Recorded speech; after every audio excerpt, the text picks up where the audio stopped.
As you know, no one has their finger on the pulse of the Toronto real estate market when it comes to condos as much as I do. So let's check what has just hit the market as we enter 2025. Let's see what has been coming and going, especially when it comes to central Toronto for condos. All right, let's establish our criteria. Toronto, we're looking for condos for sale, available. And let's put days on market as 2. Today is January 2nd. So let's see in the first 2 days what has graced us with its presence when it comes to Toronto condos for sale. Off the bat, we only have 103 results. Of course, today at the time of recording of this video is not like the last second of the second day. So there's 103, but nighttime will probably be like 115 or 120, something like that. And we have all 103 in front of us right now. Let's go through it and see what stands out. This one seems intriguing. 215 Queen Street, unit 1715, just listed for $508,000. A micro unit to say the least, sub 500 square feet. Let's take a look at it. And as we take a look at it, you know, I'm probably equally as exhausted as you guys are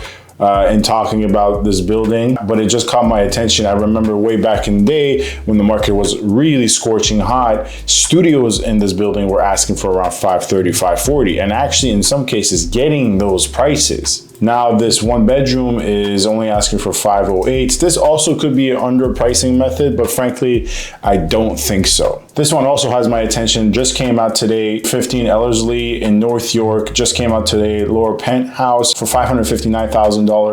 Once again, sub 500 square feet, 1 bedroom, 1 washroom. Western exposed, which in this stretch and in this building, Western exposed units are probably the safest units in terms of view. You have to understand in this stretch of Yonge, Doris, and Beecroft, all these streets I just named are parallel. There's a lot of single family detached residential. In some cases, when we were talking about Yonge Street and Beecroft, we're talking about western facing units looking onto streets filled with $3, $4, $5, $6 million properties in Willdale West. Of course, Willdale East is much of the same story as well.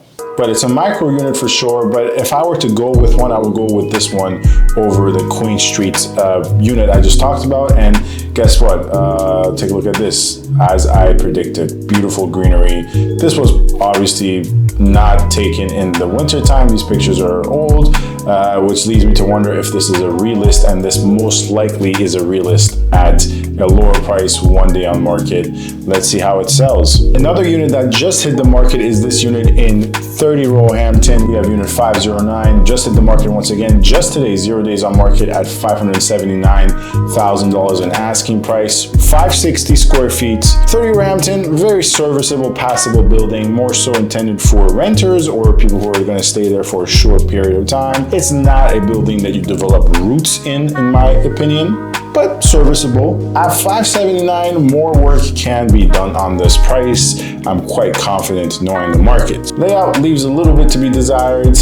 Most people will not like the fact that this opens literally into the kitchen, but there's a lot of units that open into the kitchen, but the kitchens are kind of to the left, so you kind of do have to walk through the kitchen, but you don't walk through the stomach of the kitchen. Here, it seems as if, as you guys can see, when this door opens, you're literally opening up to the island, if I'm not mistaken, and that's awkward to say the least. I mean, here you see this front door. The island is probably where the vantage point of this photo is, and this classic bedroom in the middle. Safe to say more work should be done on the price of this unit. And speaking of doing work on prices, guys, if you guys don't know, I'm an active Toronto real estate agent, met many clients through this channel, buyers, sellers, many new friends, I'm happy to say. So if you have any buying, selling, leasing inquiries, don't hesitate, you know what to do. My contact information and the link to book a call is in the description. Set up a chat. Let's see what else stands out from this list of units that just hit the market. And probably the beauty of today's market is if you're watching this in a month to 2 months, they're probably still going to be on market. I would probably have to say for 70% of them.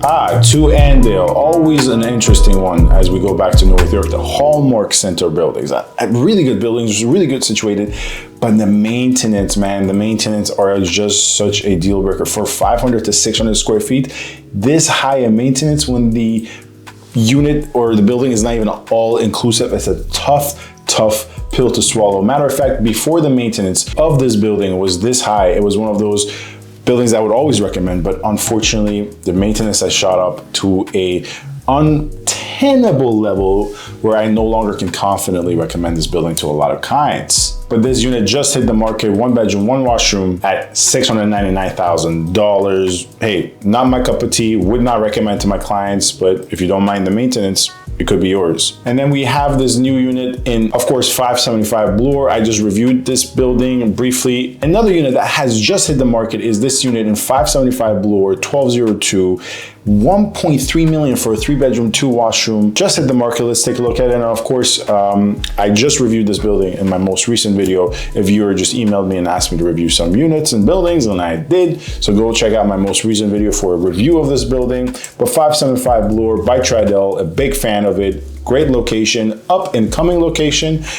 Kind of locations obviously not as developed or as central as some other areas, but I really like it. It has a lot of upside, and it's gonna go through a lot of gentrification for better or worse. I'm saying that neutrally speaking. But 1,165 square feet, asking for 1.3 million. Let's take a look at it. The thing with this building though is some units do have awkward layouts in terms of like a pizza pie type of layout, or rather a pizza slice type of layout, not a pie.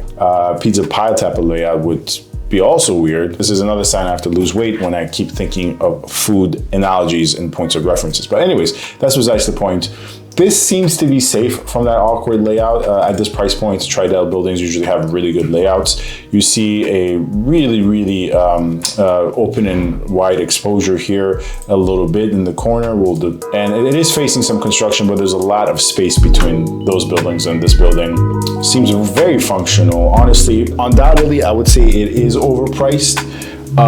Is it overpriced egregiously? I would have to do a little bit of a more in-depth dive into that, but just knowing what units in this building, having visited this building, having showed this building many times, and knowing what has been sold and what has not been sold, I would probably have to say at 1,165 square feet, 1.3 is a little bit steep for this.